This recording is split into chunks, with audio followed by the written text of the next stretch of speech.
Can you explain for the listeners how it is that you choose which categories of cars appear on the lawn?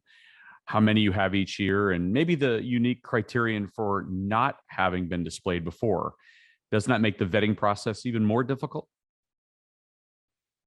Yeah, well, you've touched on a couple of things. I mean, Jason, I think the first thing is that we don't have cars back in general unless it's been at least 10 years since they've been on the field.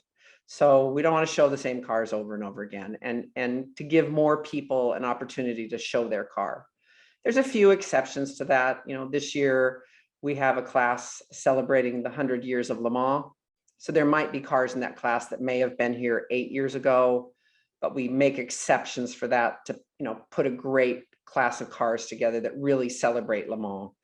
And, we'll have 24 fantastic examples to kind of showcase everything that's special about Le Mans, the history, what it's done for automobiles. But that's one example of a class that we would have. And we normally have about 24 to 28 classes on the field. And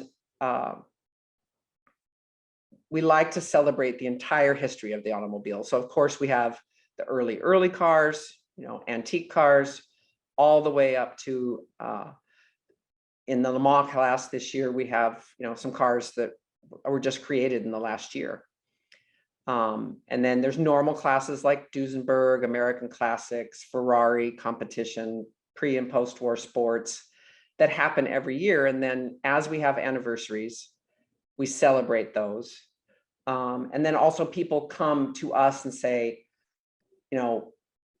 let's celebrate the Talbot Lago Grand Sports. I know of this many cars, 3 are in restoration. I think we'll be ready in 3 years. Could we put that on the calendar? So that, they come from different places. When Jim Fastnack wanted to do Ruxton, he came 4 or 5 years ahead of time and said, I want to do this. I know a bunch of owners. Many of them only own one car and they do their own restoration. So I want to give them enough years to get their cars ready. But that's the sort of the organic part of it, where the ideas come from inside the hobby. So it's a combination of classes that appear every year and then special ones that come and go.